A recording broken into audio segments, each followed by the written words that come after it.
Hello to all you string picking guys and gals out there. Welcome back to Obscene Studios. We've seen this guitar before, just a few videos back. This is part 3 of the water heater saga that my son had went through, and we've had to do some cleanup and buffing frets and stuff like that on the other 2 guitars, and this is the last one in their collection. This is Blue. Blue is a Fender Squier, 19 frets. It's a mid-sized guitar, although you really can't tell from the sound of it, as you heard in the intro. Run it through the same effect that I run the last 2 through, my lead solo effect on the Headrush Flex Prime.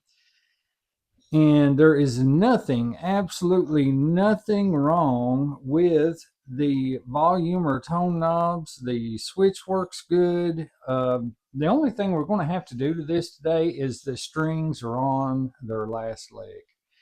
So we are going to put some strings on this, and we're going to clean up the fretboard, and looks like the frets are just a bit dingy.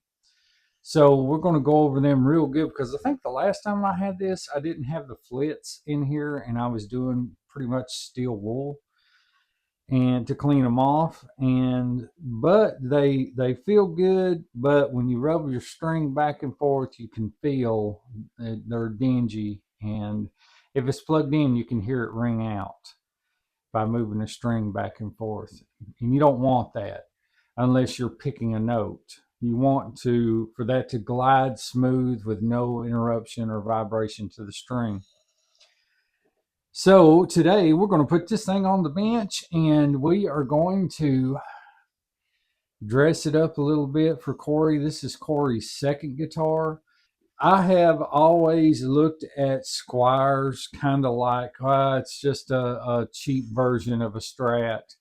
If you've been used to playing Strats, then Squiers are not really all that great. They're good beginner guitars, but this one it plays so well.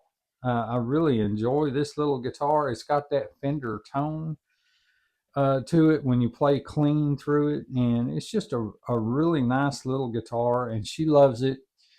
So what I'm going to do is we're going to take the strings off of it. We're going to clean the fretboard and buff the frets, and that is going to be today's video, because the spa on this the last time didn't really last all that long. So ladies and gentlemen, that's what happens when you introduce moisture into the mix. So we're going to fix this guitar up for her so that she can play it and feels good in the hands, and she can get a lot more use out of this guitar without minor little complaints like dirty fretboards and frets. So let's get over here on the bench and we'll break her down and check it out. Okay, we're set up on the bench. I got you guys a little different angle. Let me know if you like this or not. It's just kind of a little clamp that I put on the head stock up there to hold the camera. So we're going to take these strings off real quick, and we are going to assess the gunk.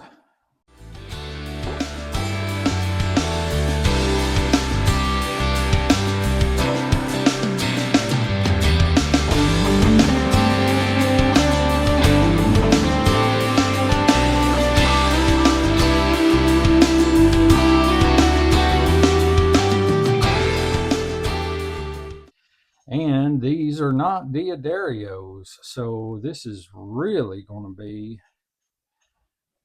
a great tone test, I think. I'm going to run it through some cleans, through some crunch and dirty, see what we can do with it. Okay, so not as much gunk on the fretboard that I thought, but we are going to spray it down anyway. I'm just about out of this. Going to have to get some more. Just spray the guitar while we're at it, clean it up just a little. I hope you guys are having an awesome day out there. Every day is an awesome day here at Obscene Studios. We always look at our blessings. and look at the things in life that we can be thankful for, no matter how small. And I am thankful for being able to do stuff like this. This has always been a hobby of mine. Playing is a passion, working on them is a hobby. Not saying I don't like it, but at the same time, you know what I'm saying? Just a great little thing to know how to do. If you guys are shaky up there, I apologize. After all, you are stuck to the headstock. The frets are definitely going to need just a little bit of love. Got some dinge and buildup on them. And this one was in its case. It's got a really nice gig bag. It's got an American flag on the gig bag. So I think that that's what's protected this guitar more than the other two. The other two guitars don't have cases, and they were left out in the open, so they got a lot of moisture on them.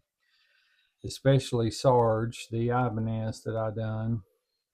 Sarge was in pretty rough shape.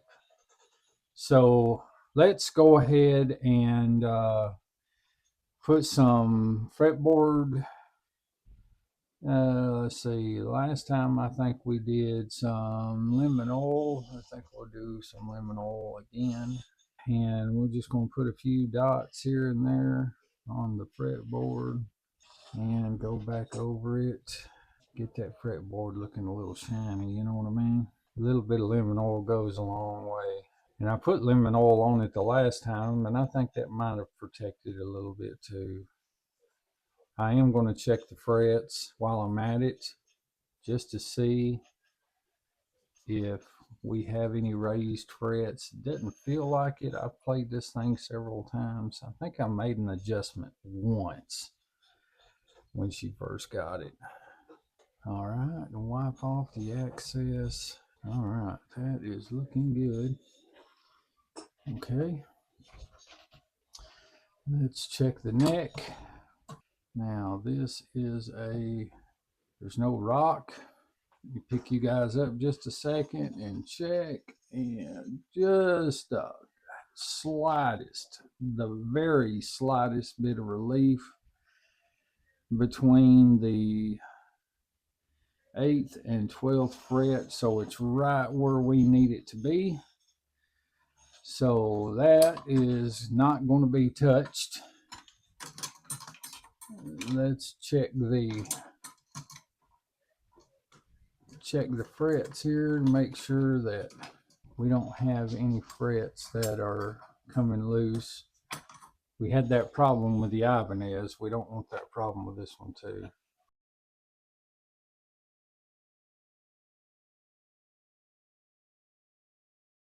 Frets are perfectly fine. Can't ask for much more than that. We had made that adjustment to them quite a long time ago, and so we are looking good on the frets. So let's take this thing off and go at it with a little bit of steel wool, and then hit it with a buffer and see if we can't get these babies to shine like diamonds.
think I mentioned in the last video about tape over your pickup tops.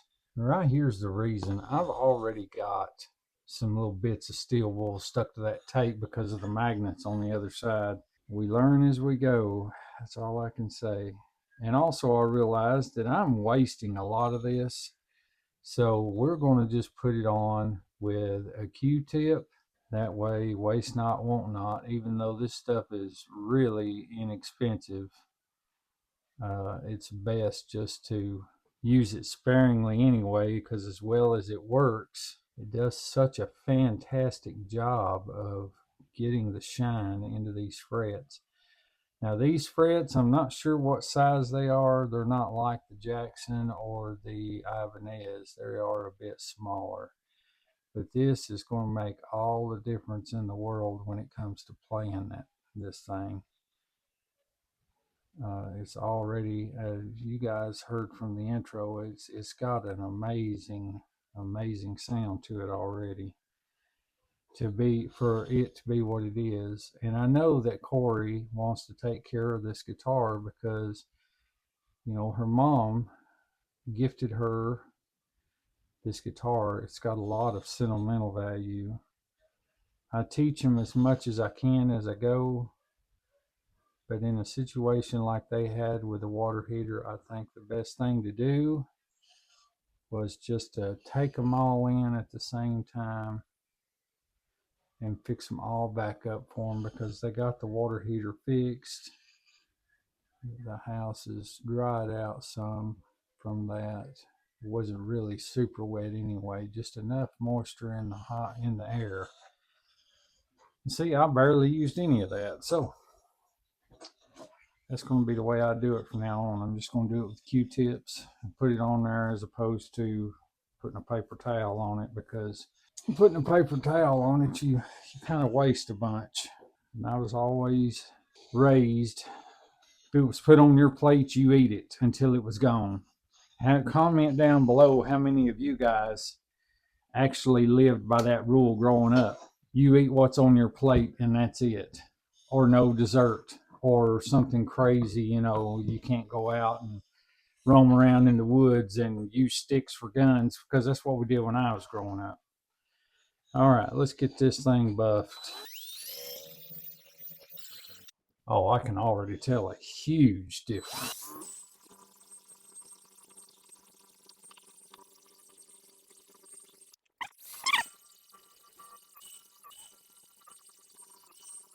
Wow.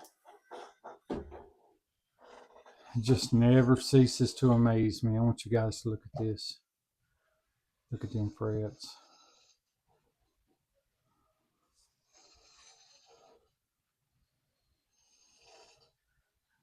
Ain't that crazy? I love that stuff. Don't get me wrong. I mean, Brasso works too, and I've used Brasso before. It's a good thing. It's got a few more limitations though than the Flitz does, or at least the kind I used anyway. You can't use it on this, can't use it on that, you know. So it's just one of those things. Take his tape off because that's what everybody likes to see. Now, before, in a prior video, I had mentioned about not putting pressure down on the frets while you're buffing them, because the friction heats up the tape and deposits some of this painter tape glue onto the fretboard. Just know that glue, it comes off really easy with some kind of cleaner. It's not a big deal at all. I'm going to go back over the fretboard and we're going to wipe it down again, get them glue deposits off of there. And for this run, all I'm going to do is spray just a little bit on my finger, get that cloth decent and wet, and then we're just going to go back across the board. And it'll take it just takes that glue right off of there. That's why you use painter's tape. Do not use any kind of duct tape or Gorilla tape or anything like that. I've seen how hard that stuff is to take off of other things, let alone some fretboard on a guitar. And no, I've not been crazy enough to try it. I think that would be a bad day if you was to use something like that. You sure do not want to get that stuff anywhere on a fretboard. That Gorilla stuff is just, it's made to stay. Duct tape does too. Then you got to worry about getting some kind of solvent and putting it on your fretboard to get all that stuff off. Okay, now, I know we oiled it down already. We're going to put just a little bit more on it.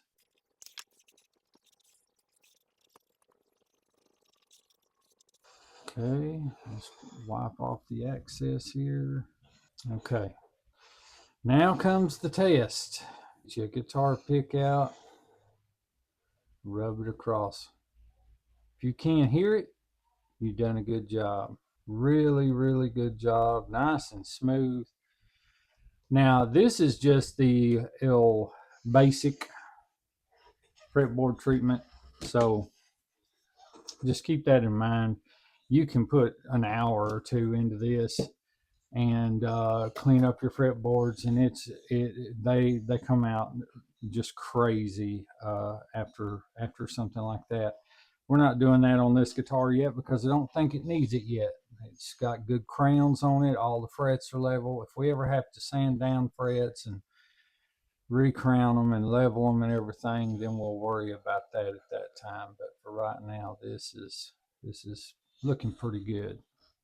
Now, in the last video with the Jackson and the Ibanez, we are using Diodario nickel wound XLs. These are a custom, a 9 through 46. I like these strings a lot because you can play standard tuning and tune it down to D, and you don't have to worry about your low E string flopping around on the fretboard and creating a lot of buzz. So that's what we're putting on this guitar too. They've got 2 sets on their other guitars. I get these by the box of 10 from Sweetwater.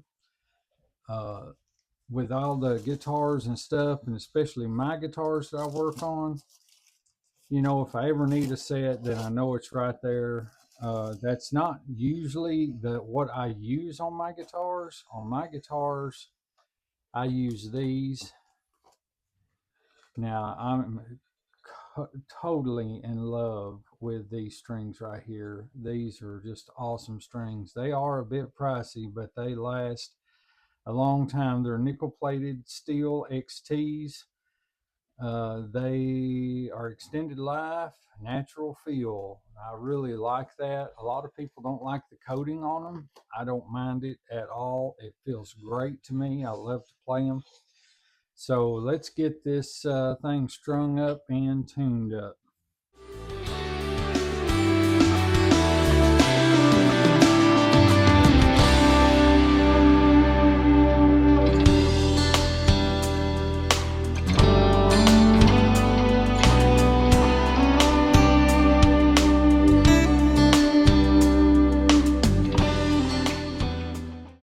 Okay guys, I've got everything fixed up with this Fender Squier here that belongs to Corey.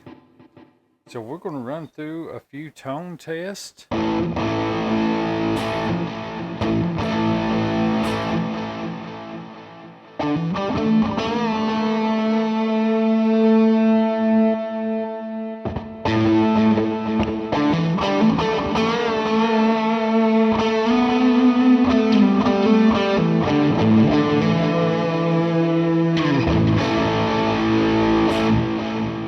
Sounding good to me already.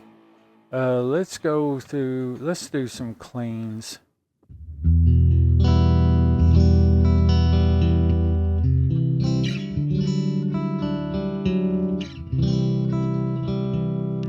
Neck.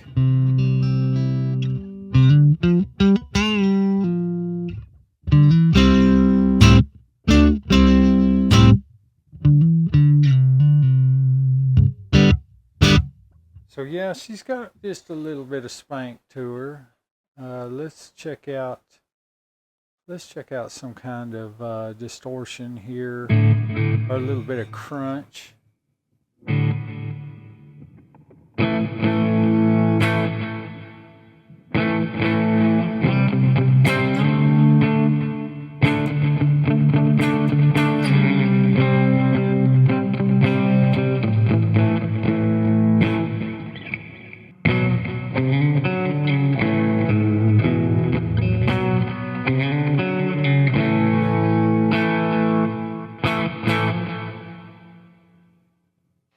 find a better one than that. I know that we've got, here's one, a little bit of crunch. This is a Hughes and Kettner amp with a blues driver pushing it and a noise filter on it.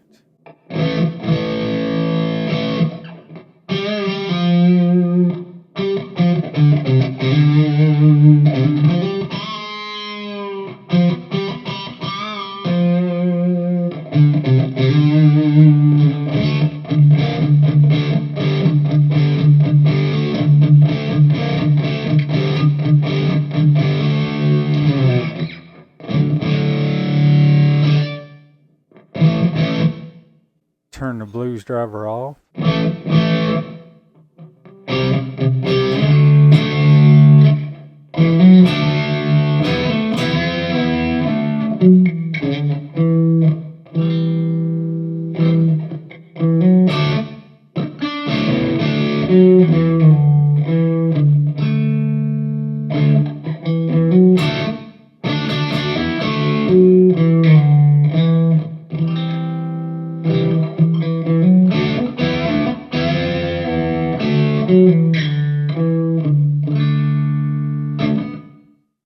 Okay, so now you got an idea for the crunch on it. That was bridge pickup only. I'm trying to speed through this. I know this video is going to be super long.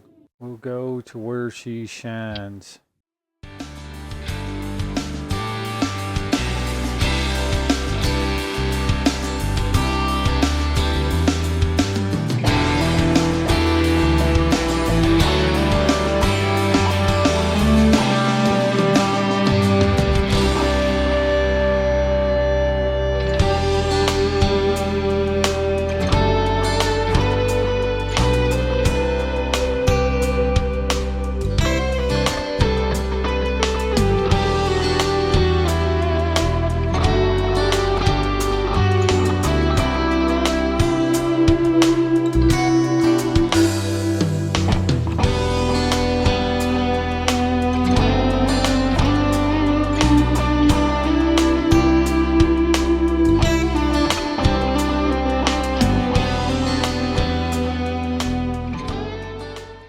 Okay guys, that's what I got for you today. Just a little bit of jamming here on old Blue. Going to wipe her down here in a minute, put her back in the case and get her ready to go back home to Corey. I absolutely love playing this little guitar. It's got some great sounds to it and just seems like it's made more for just lead soloing than anything. But it does have some nice, really cool rhythms on there. I really didn't have a rig built for clean tone for this guitar. I know the Headrush Flex Prime offers a Fender, several Fender amp Sims that I could have used to really got the tone out of this, but I've not built any yet. I've only had that thing for a couple of weeks, so, but yeah, for the most part, awesome. It's awesome guitar. As always, shout out to my brothers. Let's see, there's BC 5150, BCG 5150, Cal and Rocco. And let's see, there's Tone Yeager, Ted Talks Guitars and Life, Stealth Guitar. All you got, Baby Boy Mulligan, all you guys are super, super cool. Always coming in and commenting and liking my videos and stuff, and I really do appreciate that. And I appreciate the videos you put out, because if there's an easier way to do something, I'm all about that. And I have gotten several tips from you guys, so I really appreciate that. And to the rest of you that have come in to the channel, I would just like to say, if you like what you see, like, subscribe, you know, do all that clickety-clack YouTube stuff that all the creators are asking you to do.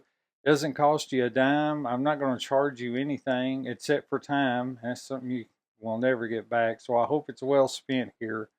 As for now, I hope that you and yours are having the best day ever, that you are blessed in everything that you do, and may God be with you all. Later.